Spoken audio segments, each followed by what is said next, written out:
Olá, muito obrigado por se juntarem a nós para este episódio. Hoje juntamos à conversa dois ganadeiros, homens que têm nas suas mãos a responsabilidade de escolher a próxima geração de touros bravos. Não podendo testar um touro antes dele ser toreado, esta seleção faz-se essencialmente através das mães que todos os anos são escolhidas de entre as dezenas ou centenas de fêmeas da manada. Já os machos, ditos sementais, sempre em número bastante menor, têm um enorme valor comercial, uma vez que se mantêm ao longo de gerações. Uma ganadaria é, por isso, definida pelas escolhas que o ganadeiro faz em termos das vacas e touros que compra ou mantém de ano para ano. Como os touros saem à praça com 4 ou 5 anos, cada decisão ou inovação no processo demora 4 ou 5 anos a mostrar o seu efeito. Estes são, portanto, homens pacientes e apaixonados, que vão tentando fixar os fenótipos que mais lhes agradam nos seus touros bravos ao longo de décadas e gerações, e que, ao fazê-lo, imprimem uma marca pessoal nas linhagens destes animais. Não é por acaso que o nome de algumas ganadarias, normalmente vindo da família que as possui ou fundou, é muitas vezes sinónimo da sua característica mais particular. Há, por exemplo, quem jure poder identificar um Miura pela forma como investe para o toureiro, ou um Silva, ou um Palha, ou até um Canas Vigorú pela aparência assim que entram na arena. A tarefa do ganadeiro é tentar prever o comportamento dos filhos a partir do que observou nas vacas-mães e do que sabe do touro semental. Mistura assim a objetividade da análise estatística das várias linhas geracionais à subjetividade do seu próprio entendimento sobre o que é e deve ser o touro bravo. Há quem preste mais e menos atenção à pressão do mercado, há quem valorize mais a apresentação, quem queira touros mais difíceis de torear, etc. Em oposição, estas tendências geram modas e ódios do lado dos toureiros e dos empresários. Enfim, é sobre este mundo complexo que vou conversar com o António da Veiga Teixeira e com o Miguel Teles Branco. O António, nascido em 1954, tem 3 filhos, é agricultor e começou a participar nas decisões da ganadaria Veiga Teixeira com pouco mais de 30 anos. Nas últimas décadas, tem tido grandes sucessos levando touros às principais praças, como Madrid, Sevilha, Lisboa, Santarém, Arles ou Nîmes. O Miguel, nascido em 1963, também tem 3 filhos e é agrónomo. Participou na gestão da ganadaria Lopes Branco desde sempre com o pai e o irmão, e nas palavras do próprio, conheceu as praças de touros de Portugal de norte a sul, por andar sempre atrás dos touros que envia à arena. Este é um episódio da série Tauromaquia. Ao longo deste episódio, tentei perceber as diferenças de opinião entre os dois sobre o que é a bravura de um touro. Pareceu-me interessante comparar pontos de vista dos responsáveis por ganadarias tão diferentes, e penso que resultou numa conversa em que ambos acabaram por se completar. Espero que gostem tanto como eu desta conversa. Miguel, o touro é um adversário ou um colaborador? O adversário. A praça mais exigente para apresentar um curro? Santarém. E a lida a pé ou a lida a cavalo? A pé. António, o touro é um adversário ou um colaborador? Um adversário.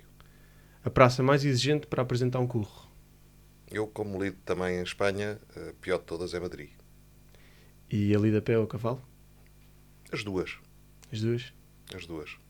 Então, se quiser, pode começar por explicar... O porquê das duas? Exato. Porque a evolução... Quando diz as duas, está a abrir a porta a uma explicação, não é? Claro. Porque acho que não podemos menorizar a lide a cavalo. No universo do touro, o que predomina é a lide a pé. Peso de Espanha, do México, dos países da América do Sul e até de França. No entanto, a lide a cavalo, numa lide a cavalo, eu às vezes até me divirto mais que numa lide maçadora a pé. Embora os puristas digam, como disse aqui o meu colega Miguel, Mas isso também tem explicação. que a lide a pé emociona, tem mais risco para o toureiro. Emociona de outra maneira que a lide a cavalo não emociona tanto, o risco para o toureiro é menor. Mas eu acho que tem uma beleza estética tanto uma como a outra e não sei, além do aspecto da coragem, se o cavaleiro não tem ainda um mérito acrescido pelo facto de torear por interposta pessoa, porque toreia com o cavalo. Portanto, é um animal a ser submetido por outro animal para torear um terceiro animal. Certo, tem um grau de... Isto é o meu lado pan. É um bocadinho indireto, não é? Tem que estar através do outro. Sim. Quer responder? PAN não tem nada desse lado, porque isto aqui é sempre anti-PAN, portanto... Sim, mas estou a dizer... Era uma... Não, é sobretudo para o touro. Uma piada. A questão posta a lida a pé ou a cavalo, eu prefiro a lida a pé, não menosprezo nada a lida a cavalo, nem tenho uma opinião. Não tem nada a ver. A questão posta assim tem uma resposta. Eu prefiro ver a pé. É evidente, se tiver que ver a pé um chato e um cavaleiro exravordinario, prefiro ver o cavaleiro comparando, extraordinário. acho que a pergunta melhor feita assim, comparando o melhor de cada um. A questão para mim tem a ver com aquilo que eu vou ver à festa, que é risco. Eu não vou ver corridas, aí até posso ser do PAN, em que se espeta um animal que se deixa espetar e em que não há perigo. E nesse sentido parece-me que haverá mais risco, ou pelo menos percebe-se como é que se foge mais ao risco na lida a pé do que na lida a cavalo. E portanto foi a única razão porque disse, aliás, vejo muito mais lidos a cavalo do que vejo a pé, portanto é um bocadinho contraditório. Portanto a sua resposta seria a pé pelo risco, não é? A pé pelo risco, porque acho que a festa vive de risco. E daí o touro, a resposta à primeira pergunta, o touro ser um adversário. Não vai lá colaborar com ninguém. Vai brigar com alguém. Sabe-se à partida. O jogo não é muito honesto no sentido em que sabe-se à partida quem é que vai vencer, ou espera-se que vença, mas pode não acontecer. E isso não pode deixar de estar presente na festa. Na questão do cavalo, reconheço os méritos todos do cavaleiro e a dificuldade de pôr um cavalo a torear um touro. Mas de qualquer forma, em Portugal também toreamos touros embolados, onde se diminui o risco e a questão da briga, e por aí parece-me que há menos risco a cavalo do que... E daí não. É engraçado que à primeira pergunta, as respostas foram iguais, portanto que o touro deve ser um adversário e não um colaborador, e depois isso parece que deriva de um lado para o risco, no outro lado para a estética, se estou a parafrasear bem. Não, de maneira nenhuma. Então. Eu podia assinar por baixo a maior parte da intervenção do Miguel, porque eu acho que o princípio ético que faz com que se possa torear um touro é que é um adversário, e é um adversário que nos pode causar danos a nós. Porque se não houver essa parte, não há qualquer justificação para o toureio. Certo. E concordo completamente com o facto de que o risco a cavalo, por acaso não concordo completamente, não concordo completamente, e vou citar o engenheiro Fernando Sommer de Andrade, que explicava uma coisa muito simples. Ele explicava que o que é complicado para nós na lida a cavalo é vir para o chão. Portanto, a pancada no cavalo, atirar com o cavaleiro para o chão. Porque quando a lide à espanhola é feita com touros em pontas, normalmente quem sofre é só o cavalo. Porque poucas vezes o touro espeta com o cavalo no chão. Porque fura em vez de empurrar. Porque fura e quando fura tem tendência a destroçar em vez de continuar a empurrar. Isso é uma visão que eu, desde que eu ouvi o engenheiro Fernando Sommer... Para contrariar que embolar facilite, não é? Não, pode não facilitar, pode dar risco. Igual, e de resto nós temos, felizmente poucos, mas temos 2 ou 3 toureiros a cavalo que morreram, e morreram com touros embolados. A pancada no chão, o trauma, normalmente eram atingidos na cabeça, e morreu, desde o Fernando Oliveira, que foi a razão porque a minha avó deixou de ir aos touros, porque ele morreu por baixo do sítio onde ela estava sentada no Campo Pequeno, e nunca mais foi aos touros. E o Quinzé Correia também morreu. O outro que me está a escapar o nome agora, o de Beja, escapou-me o nome, pronto. Portanto, já são uma série deles que, portanto, há risco também, embora o touro esteja embolado. Há, sim, menos risco para o cavalo. O puntazo pequeno, a cornada pequena, não... que existe em Espanha. Porque depois dizer que os touros em Espanha também são em pontas é uma coisa um bocadinho duvidosa, porque os touros são cortados os cornos até à parte onde têm sensibilidade, é cortada à ponta, a ponta é arredondada. Portanto, tem duas coisas. Primeiro, o derrote é como se cortasses as unhas. Se cortares as unhas e estiveres habituado a andar sempre com as unhas compridas, não consegues agarrar coisas da mesma maneira e durante um dia ou dois. Depois habituas-te a elas curtas. Mas falta-te, e no touro acontece o mesmo. Se o touro está habituado, perde a noção da distância. Claro. Portanto, a cavalo, em Espanha, não vejo que seja muito mais complicado do que em Portugal, pelo contrário. Sim. Não, eu aqui só esclarecer o que o Dr. Francisco disse, que era... eu nem sequer comparo a corrida a cavalo à portuguesa com a espanhola, não tem nada a ver. Uma das diferenças é o touro não ser embolado em Espanha e ser embolado cá, mas de resto, aquilo é é cansativo ver torear a cavalo em Espanha. É uma chatice. Não é aí que aumenta o risco, porque precisamente, provavelmente, por estarem em pontas, aliviam muito o risco e a aproximação. Mas isso não se podia dizer... essas coisas. Portanto, não tem nada a ver. Estou a falar de corrida portuguesa em Portugal e corrida a pé, que é mais ou menos o mesmo modelo. Porque o modelo de regioneio não me parece que tenha nada a ver com o nosso toreio a cavalo. E a tentativa de copiar para a lida a cavalo, a lida a pé, com os 3 tempos, os 3 tércios, é uma fantasia lírica, não tem nada a ver. E depois, toreiam... Estás a referir ao regioneio? Sim, ao regioneio. E depois tem uma coisa também, que é difícil, eles querem o touro praticamente parado para fazer o seu show, para matar. Portanto, o touro para parar, vão com os rojões de castigo antes. E o touro perde andamento. Perde andamento, deixa de ter risco. A partir de metade da lide, estar um touro ali ou estar uma tourinha com um homem atrás é praticamente o mesmo. Não tem nada a ver.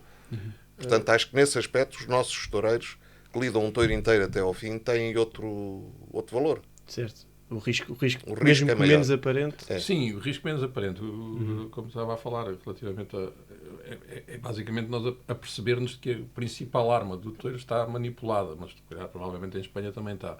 Portanto, enfim, não e o ponto que traz aqui é que a principal arma não é só a ponta afiada, é a força. Não é? É a força, o empurrar. Exato.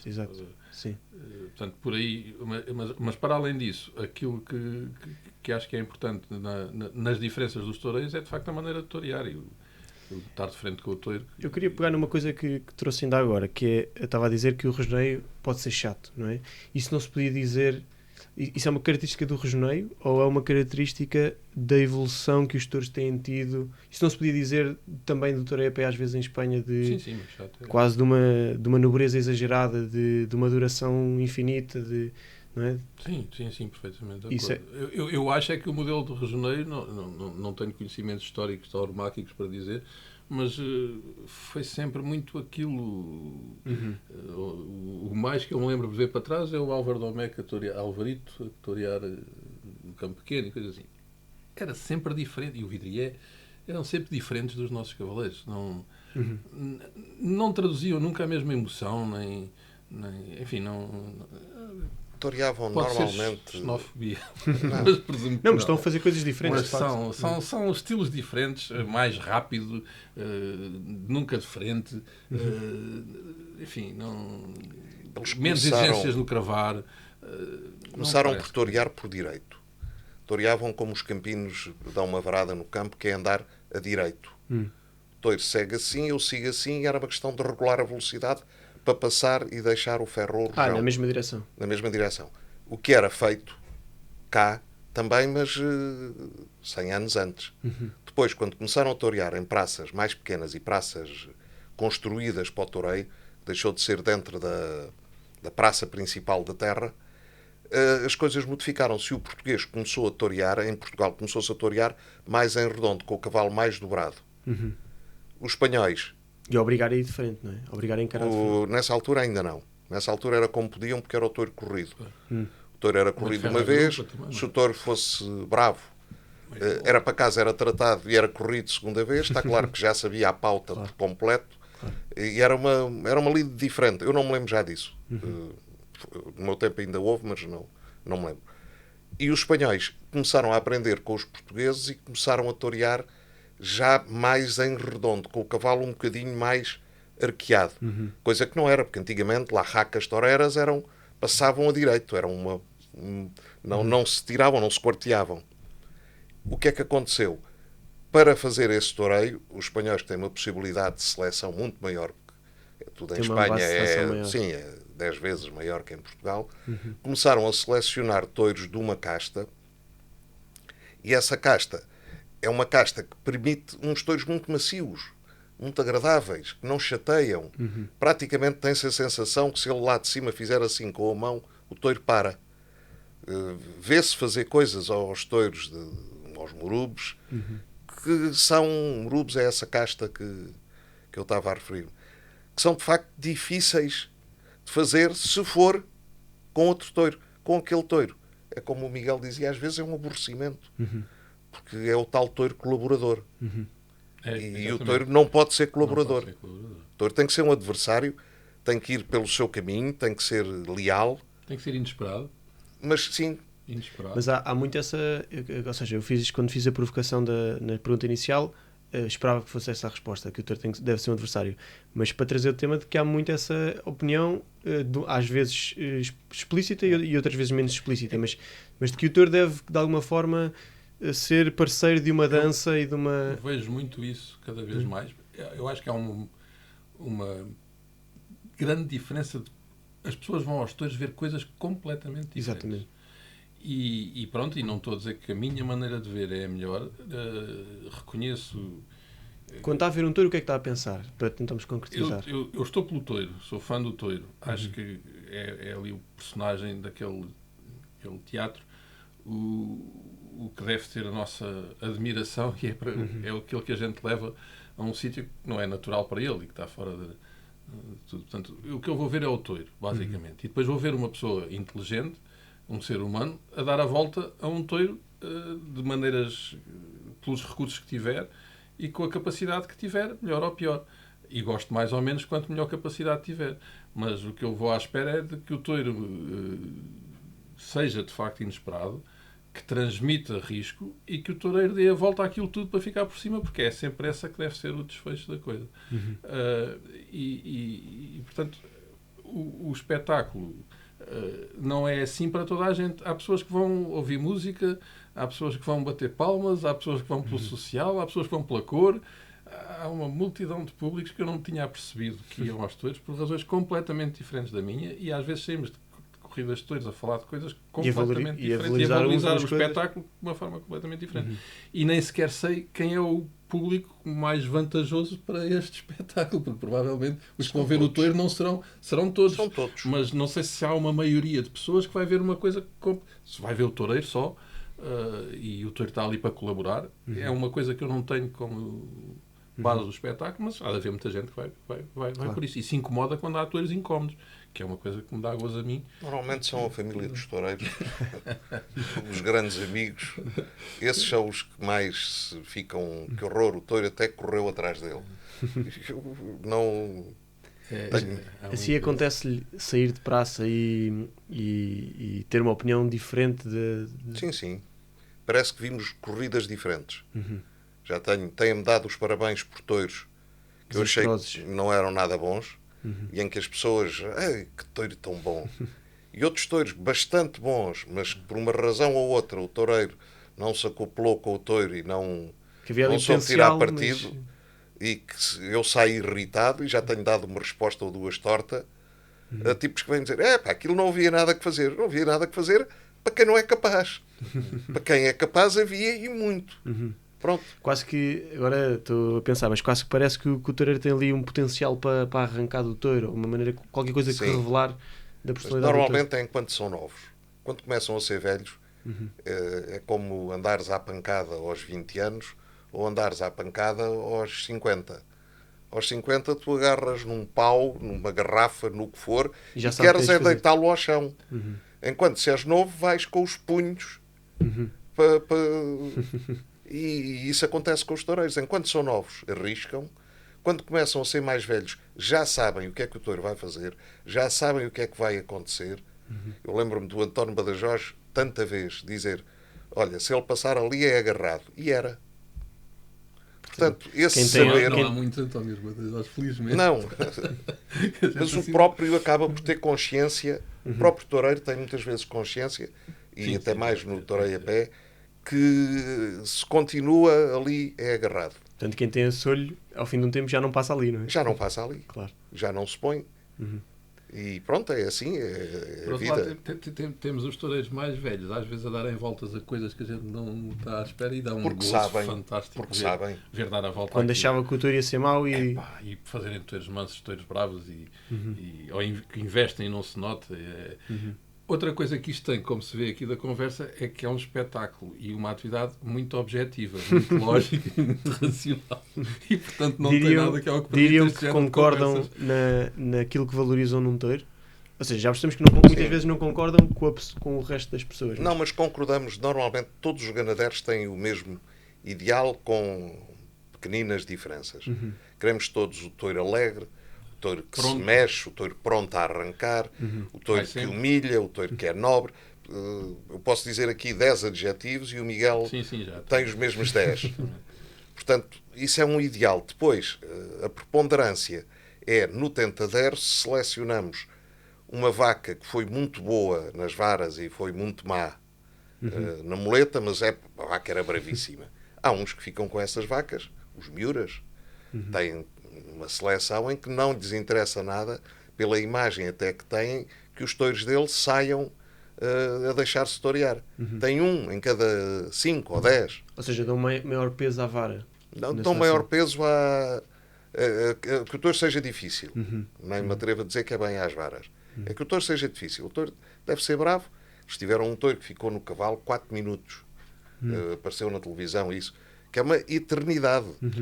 Só quem foi forcado como tu e que sabe que o tempo ali multiplica-se. Uma pega de 4 minutos são 10 pegas. 10 pegas. Pronto. Portanto, um touro de 4 minutos num cavalo foi uma coisa única. Julgo que foi em Pamplona. Não, pode adormecer. Há uns que a empurrar aí 4 minutos. Sim, mas 4 minutos a empurrar. Não era adormecer. Não estava a dormir. Assim, só por curiosidade. Então, o desafio do ganadeiro é, não podendo ter esses adjetivos todos à disposição, escolher a vaca que tem um ou outro. É isso? Que eu considero mais importante. Antes disso, ainda podemos discutir a validade de uma tenta nos moldes em que fazemos com varas e muleta para um toreio a cavalo. Sim. Portanto, é a tenta à espanhola para uma lida à portuguesa. É uma tenta à espanhola, é uma tenta para uma lide com uma lida a cavalo que penso que será diferente de características, não sei. Há toureiros portugueses que não tentam, toureiros que têm ganaderia que não tentam, toureiam as vacas e escolhem pela maneira de investir das vacas só, para o cavalo. Pois não sei. Eu como acho que é mais exigente a lida a pé para o toiro do que a lida a cavalo, normalmente os que são bravos a cavalo, às vezes não são bravos a pé. E os que são bravos a pé são bravos para o cavalo também. Porque a lida é mais exigente, é mais difícil. Mas quer dizer, por exemplo, em Portugal, às vezes, agora pegando isso que disse ainda agora, vê-se às vezes um touro que não deu grande cavaca ao cavalo, mas que no capote tem uma apetência diferente e que depois chega à pega e destrói tudo, não é? Portanto, às vezes há touros que reagem mais ao movimento a pé, qualquer coisa, não sei. Há todo tipo de touros. Eu acho que a gente nem sequer definiu bem o que é o bravo para estarmos a... Quer tentar? Não.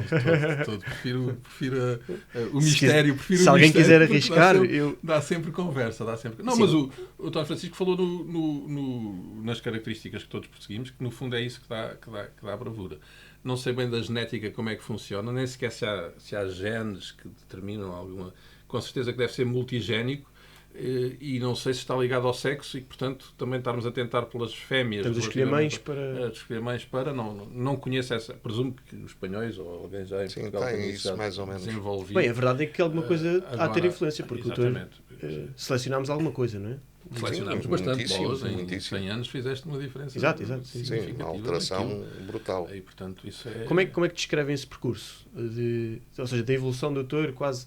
Vamos tentar trazer a conversa um bocadinho para os touros em Portugal, não é? Tentar deixar um bocadinho as gradarias espanholas, mas se quiserem ir por aí, tudo bem. Mas como é que seria o touro médio, por exemplo, quando cada um pegou na sua ganadaria, e como é que é hoje?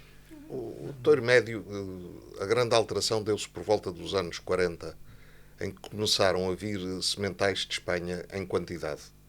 Até lá havia já alguns sementais que vinham de Espanha para cá. Os espanhóis tinham a seleção mais adiantada que nós. Nós cá os touros eram toreados, como eu disse há bocado, eram toreados mais que uma vez. Portanto, se o touro era bravo, voltava. Se era mais bravo, voltava outra vez. E esse que era muito bravo, depois largava-se às vacas. Agora, também havia outros casos, uma coisa que é engraçado para vocês que são mais novos, que eram os touros que depois de serem toreados, eram castrados e iam para as tralhoadas. As tralhoadas era o conjunto dos bois de trabalho que puxavam as charruas. 6 bois, não é? 6 bois. Por terem muita força, eram úteis. E os touros tinham uma genica maior do que o gado alentejano ou o gado mortelenco, que era normalmente o que havia nas tralhoadas, que era o nome técnico. E os touros bravos, depois lidava-se com eles, não digo que fosse como o gado manso, mas lidava-se com eles tinham que lhes passar uma corda na cabeça para lhes pôr a canga, eram tratados.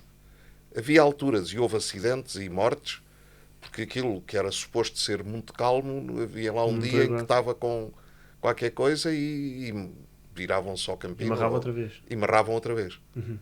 Mas havia muitos touros que trabalhavam anos e anos. Portanto, voltando, isso fez o quê? Fez com que houvesse um salto qualitativo? De repente, ali em poucas dezenas de anos, começou a haver, tanto que hoje em dia havia uma ganaderia de casta portuguesa e havia mais outra. Havia duas ganaderias, uma completamente pura, que era o Norberto Pedroso.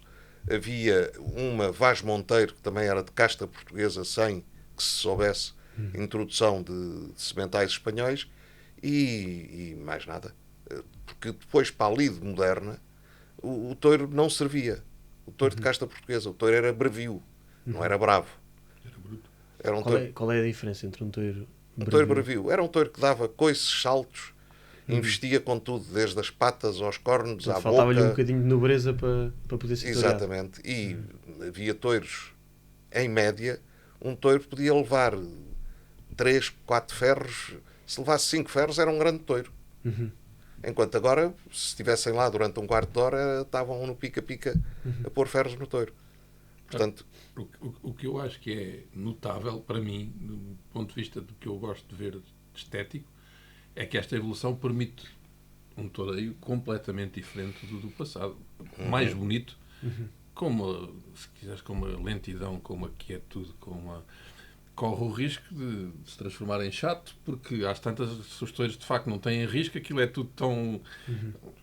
A beleza também cansa às tantas, tanta beleza, mas de facto, eu ouvia muito falar, pessoas da idade do meu avô e até ao meu pai, daquela coisa do que o passado, de antes é que havia isto e de antes é que era bom e não sei quanto, e quando vamos ver os filmes aquilo é intragável. Pode ser para os padrões de agora, mas eu acho que para aquilo que se pretendia em termos de quietude, de lentidão...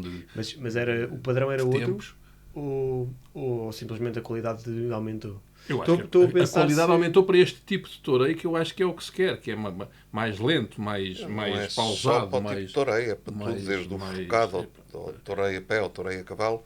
Não tem que ser necessariamente mais macio no sentido de investir, mas tem que durar mais.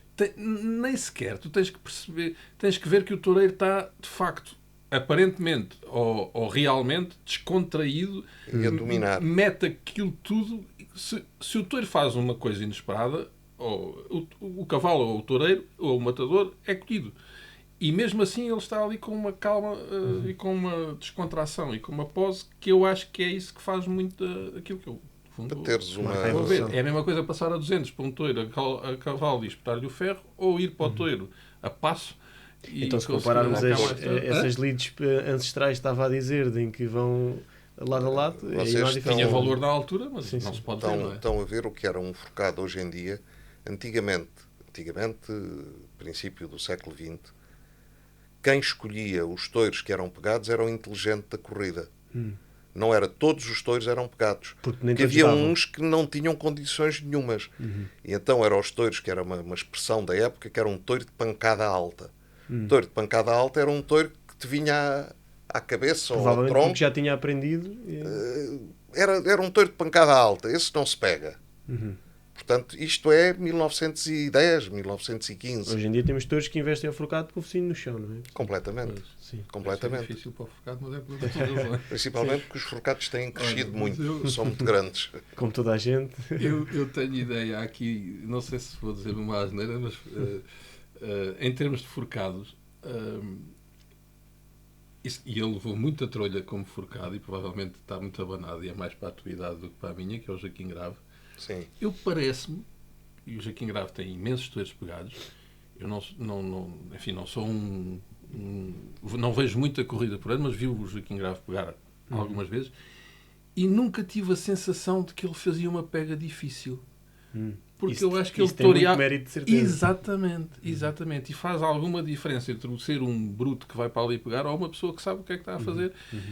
O espetáculo não vem da espetacularidade das acrobacias e daquilo que se faz, mas vem da espetacularidade de perceber que uma pessoa é bastante mais inteligente que o touro e consegue levá-lo onde ele quer por aí.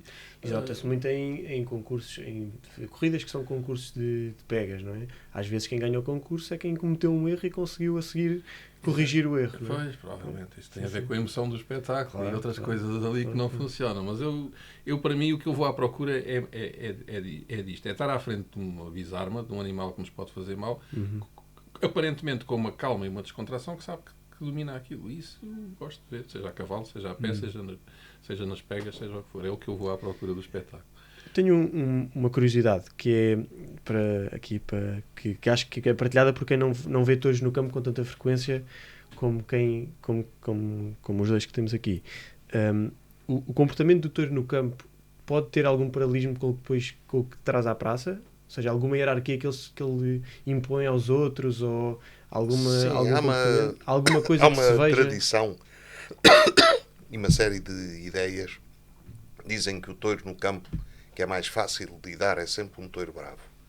E que os touros, os espanhóis chamam-lhe bravucones, são touros que no campo estão sempre a querer arrancar-se. Normalmente na praça são mansos. No entanto, vale o que vale. Sim. Também conheço a história, não sei, não faço ideia se tens ou não relação com isso. Eu, da experiência que tenho, já vi várias pessoas dizer que isto vai ser um espetáculo, porque é um touro calmo e não é nada espetáculo. Não tem nenhum... Não há um padrão, penso eu. Portanto, é difícil, olhando só para os touros no campo, depois é difícil. Acredito que haja iluminados que consigam, Principalmente o vereadores. importante é que estejam convencidos. Se estiverem convencidos, Estão na sua subjetividade, como dizíamos há bocado. Exatamente. completamente. Que é o que tem graça nisto também. É o Sim. que tem graça nisto. Eu acho que ir aos touros é um bocadinho como beber vinho ou beber cerveja. Beber cerveja, bebemos sempre a mesma coisa. Há 10 anos que a Sagres é igual à Sagres. Se beber uma garrafa de vinho, nós podemos estar a discutir vinhos durante horas. Sim. Até ao mesmo rótulo. Sim, E sim, se até trocar o mesmo rótulo do vinho, se calhar dizer a mesma coisa. Portanto, aqui nos touros também Sim. é variado. E o perigo que existe é o espetáculo dos touros tornar-se uma coisa previsível. Ou seja, em que eu já sei... Sim. Porque é aborrecido. Se eu sei que o Manel Jaquim chega lá e sai com o cavalo Roseta e depois monta o não sei quem e mete 3 ferros e já sei tudo o que ele vai fazer, É o número de vou 5. vê-lo uma vez, vou ver 2 e depois digo, não, já não vale a pena. Já não vou ver mais. E Embora haja outro António Francisco que vá ver precisamente porque ele tira o Roseta e conhece o depois filho do Roseta. sim. E é isso. Porque valoriza Outra a coisa. genealogia dos cavalos. Exatamente. Não é bem por isso. É a monotonia. Estares a ver torear um francês que tu vês torear uma vez e depois nunca mais o vês. É uma coisa. Agora, ver torear, como se vê em Espanha e com a televisão, então muito mais. Um matador que toreia 60 ou 70 corridas por ano. Os profissionais chegam e até de costas, se não souberem quem é, vêem-no abrir o capote ou a muleta e dizem, este é fulano de tal. Portanto, porque já sabem, o número é igual, sempre. Pois isso mata. E isso é a falta de novidade. É o que mata o espetáculo. Este e todos. E tendo a responsabilidade e o desafio de ter que selecionar a próxima geração de touros, quão grande é esse risco da pressão portanto, se as corridas estão a ir nesta direção e o público está a puxar por isto e ao mesmo tempo eu quero ter um touro diferente, como é que se faz essa gestão? É difícil. Se é que é possível fazer. É difícil, atravessam-se períodos complicados em que não... os touros do Teixeira, aquilo não se pode torear, têm gatos na barriga. E os próprios toureiros contribuem para isso, dizendo eu quando tenho que torear os teus touros até nem durmo. Pronto, depois, quando passa essa fase, essa fama, e agora não me posso queixar, os toureiros toreiam os nossos touros, sem problema. E continuam alguns inesperados. Sim, Exato. sim. Não digo que não. Estou a dizer, o que acontece é deixa de haver a tal... Os palhas era o terror, furor e pavor, ou uma coisa assim. Era como era o trido que eles tinham como imagem em Espanha. Ora, isso depois também é difícil, porque às tantas cansam-se. Da mesma maneira que ver torear touros, como houve uma altura em que os touros do Juan Pedro Domecq eram que ele queria o touro artista, o touro colaborador. As pessoas depois fartaram-se, porque os touros estavam mais tempo de joelhos e caídos no chão da praça que em pé. E o público fartou-se. No entanto, os toureiros continuavam a querer torear os touros dele. E os outros não queriam. Se vocês repararem, poucos são os toureiros no escalafon, que é a classificação em Espanha, poucos são os toureiros matadores que estejam nos 7 ou 8 primeiros postos que vêm a Portugal torear touros portugueses. Também porque a lida em Portugal é diferente, não são picados. Não. Sim, mas não é só por isso. É porque só querem torear coisas que eles conhecem bem. O Rulli toreava os touros todos do Garcia Jiménez e toreava, conhecia-os, sabia o que era. Sim. E agora na fase final não foi só, ele veio a Cruz fazer a despedida, que vocês se lembram, foi uma vergonha. E ele viria 10 vezes com os mesmos touros, sem qualquer problema. E porque é um grande toureiro. Portanto, aí está a acrescentar mais um nível de pressão à seleção dos touros, não é só o público. É os próprios toureiros. E depois vocês pensem numa coisa que poucas vezes se raciocina com esta base. Pensem que vocês têm um negócio, vocês são o apoderado de um toureiro. O toureiro tem que torear 40 ou 50 corridas por ano. Portanto, não querem um animal que lhe destrua a segunda, que destrua ao terceiro ou quarto compromisso que têm. Claro. Se ele vai para o hospital e está 3 semanas ou um mês, isto numa visão mercantilista é igual ao futebolista que tem uma lesão e que pagaram 50 milhões por ele. Claro. Não pode ter lesões. Depois o inverso também acontece, mas não numa dimensão portuguesa. Em Espanha acontece que depois há uns que se especializam naquele nicho. E não é? Isso aí são os que torem os touros duros. Sim, mas normalmente vão para aquele nicho porque não conseguem ir para os outros. Isso também é curioso. Barram-lhes a entrada. Vão aos mais difíceis porque não conseguem ir. E como é que um tipo que no fundo tem todas as qualidades para vencer num mundo destes, porque é valente e porque vai, e depois não tem a arte, nem a maestria, nem a malícia que deve ter para torear. Nem a lentidão que estava a dizer. Não se consegue ver. Olha, eu tive não vou dizer o nome, mas um toureiro português que me contou que quando foi toureiro relativamente recente, não é do tempo do meu pai, quando foi torear, a primeira vez que foi torear uma corrida de miúras, disse para o companheiro: eu vou aqui dar o meu melhor a ver se... E o outro respondeu-lhe: olha, se estiveres bem com eles, nunca mais comes outra coisa, vão-te largar sempre estes. E eu, com aquela resposta, pensei: então não vou estar assim tão bem. E pronto. Há coisas que é melhor não saber fazer. Não é? Exatamente. Senão tinha sempre que tragar as corridas duras. Claro. Eu acho que aqui, o António Francisco falou disso, a parte comercial estraga muito este espetáculo que não devia ser comercial. Isto é um Tira o romantismo todo. Isto é um espetáculo Portugal é menos romântico. comercial do que em Espanha. Seja o que for, mas mesmo assim tens de ter essa componente. Eu estou um bocadinho mais à vontade porque o efetivo é muito curto e, portanto, vendemos um curro e meio por ano. Se não é mais personalizado. Torei essa à porta fechada, que também é muito engraçado. E é um divertimento, aquilo diverte, é um espetáculo bonito que eu acho que as pessoas não... Enfim, a sociedade urbana que temos não é capaz de valorizar isto, como não valorizou a natureza, embora se diga defensora de... chamam natureza a coisas perfeitamente inqualificáveis como tal.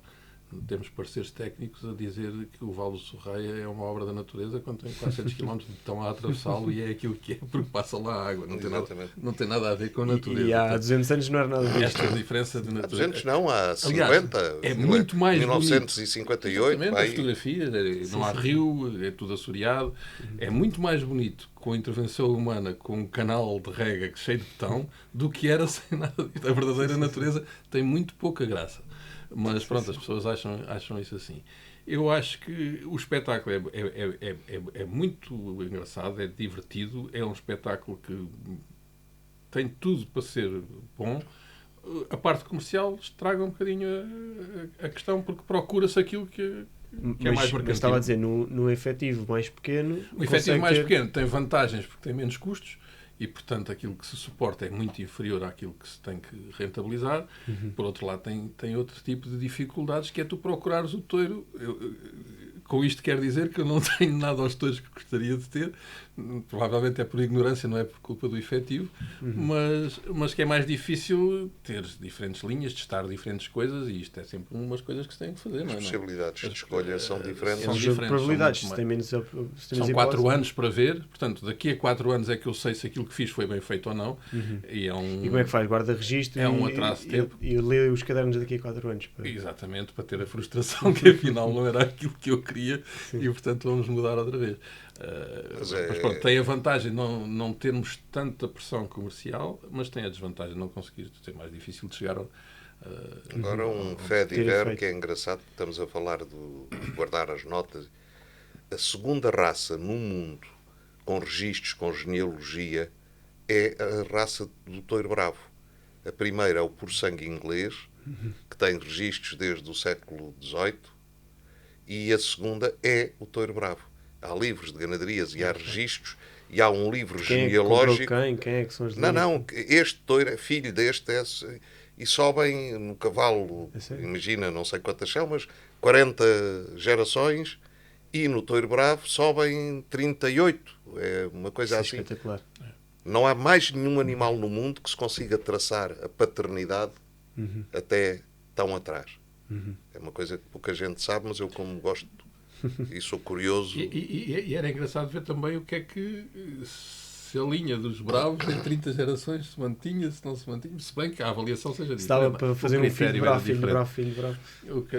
A questão se fosse automático era facílimo, só havia touros bravos. Exatamente. Agora, com os estudos que têm feito e com os computadores é muito mais fácil. Cá existem programas que permitem seguir para trás qual é a percentagem que tem de genes de uma determinada linha e consegue-se fazer. Os espanhóis, quando têm 300 ou 400 animais, vacas, conseguem com mais facilidade que nós cá, que temos uma ganaderia muito grande, tem 120. Vão à genética. Há até ganadeiros que lançam às vacas sementais sem os terem toreado. Só porque geneticamente têm... E tem resultado? Não sei, porque também não sei se é verdade tudo o que eles dizem, portanto é duvidoso. Olha, a verdade é, e muito engraçado também, mais uma vez pelo inesperado, é nós termos uma fezada numa vaca que teve uma tenta extraordinária e depois o filho ou não uma sai coisa nada. ao contrário, o filho não é aquilo que a gente esperava e o contrário. E o contrário, vacas que andaram ali no limite então, de ser refogadas ou não e depois é um mito que consegue isolar uma linha melhor?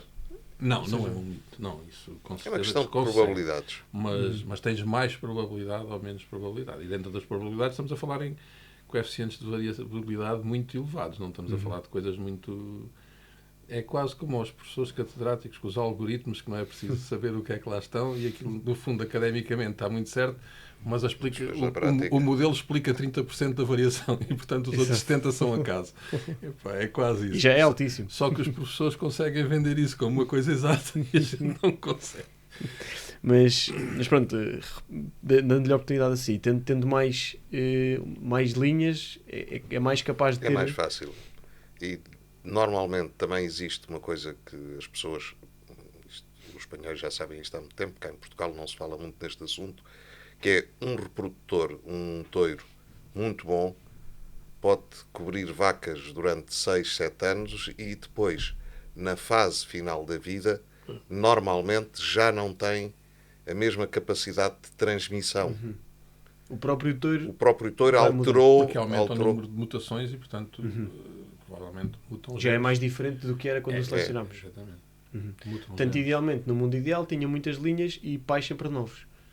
Sim. Esse seria o ideal. E é o que têm as ganaderias triunfadoras em Espanha, têm isso. E, no entanto, as ganaderias também têm altos e baixos. Apesar de toda a técnica que dispõem, têm altos e baixos. Houve uma altura aqui há uns anos, há 15, 20 anos, começaram a entrar num campo que é difícil, que era a inseminação artificial. Nesta altura, eu já não sei, acho que Mas é com nas que vacas de objetivo? leite. Ir buscar... Um touro que foi muito bom, eu conservo as palhetas do sêmen durante 20 anos ou 30 E não anos preciso de sementais. e vou inseminar vacas que têm características, mas é tudo um bocadinho como o Miguel estava a dizer dos professores universitários. Ninguém sabe Teoricamente se é aquilo funciona, depois na prática não se nota grande diferença. E penso que tens índices de fertilidade, de fecundidade muito baixos na Baixíssimos, baixíssimo.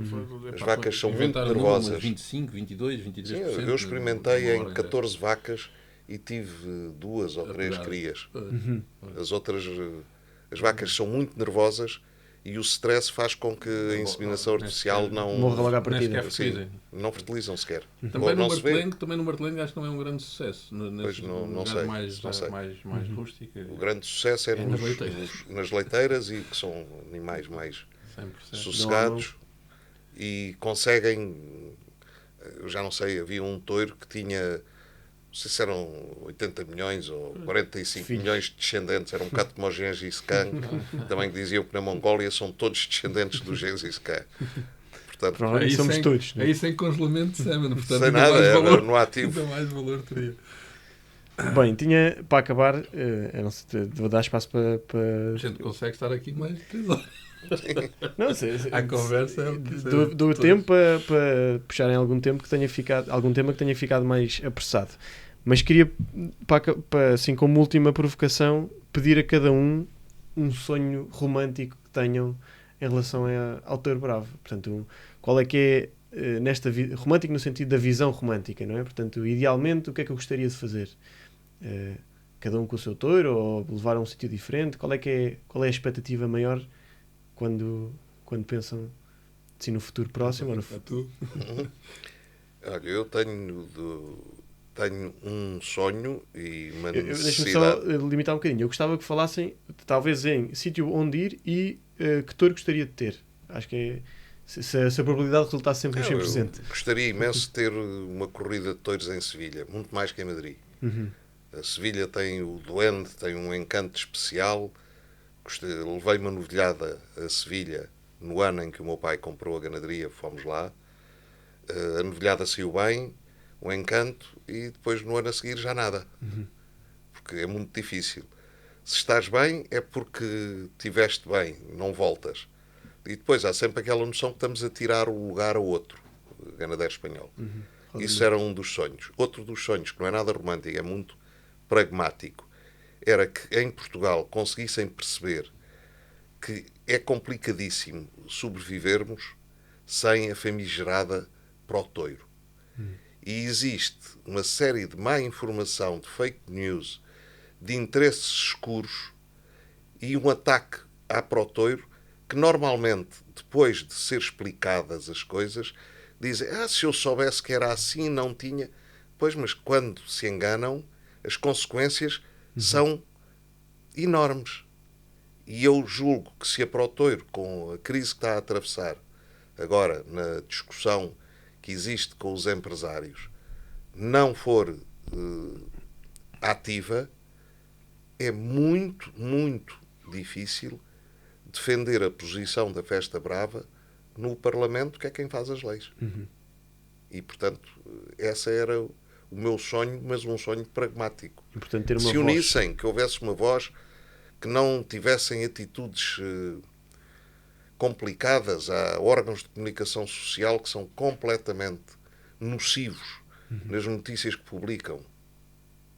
Portanto, aqui vocês, como comunicação taurina, têm também uma responsabilidade de fazer contravapor.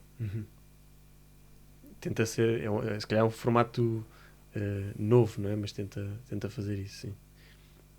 Um sonho romântico. O sonho romântico que eu tenho era que pelo menos duas gerações abaixo de mim e do meu irmão João, continuassem com a ganadaria. O resto, eu divirto-me bastante com a ganadaria. E não sei se é por medo de imaginar ou de sonhar alto, mas nem sequer pensei nisso. Eu gosto disto como está, e divertimos-nos em casa assim. E o que seria muito bom sinal, e se quiseres o sonho, é que as próximas gerações se divertissem tanto como nós e continuassem a gostar daquilo que nós gostamos, e a tirarem o partido que nós tiramos. Não posso dizer que não gostaria de torear em Sevilha, ter toreado em Sevilha, isso é impensável, num lado qualquer mais importante, mas não fazemos questão nenhuma de todo. Aliás, já tivemos propostas para ir a Las Ventas e recusámos, portanto não é daí. Não, eu acho que o espetáculo é uma pena perder-se. Acho que as pessoas não estão a ver a questão toda, veem o sofrimento do animal, supostamente ser sofrimento, e perdem uma série de coisas que o espetáculo dá, que é importante e que é uma maneira de nos trazer mesmo aí à natureza. Quer dizer, isso é que nos traz de volta àquilo que nós fizemos a vida toda desde sempre, que foi dominar a natureza para sobrevivermos e cada vez com mais qualidade de vida. E a corrida de touros, na sua essência, tem essa base, que é uma cabeça humana inteligente a dominar a natureza, e acho que é esse o princípio que nos move. Para além disso, é esteticamente um espetáculo magnífico, diverte, tem tudo para agradar, e há uma deturpação da imagem por parte de uma população que não tem, perdeu a ligação ao campo, e portanto acha que isto... E transmissão de valores. Transmissão de valores, solidariedade Transmissão nos de mercados. valores. Por exemplo, hoje em dia põe-se tanta... temos que ser solidários, quer dizer, ninguém pega um touro sozinho.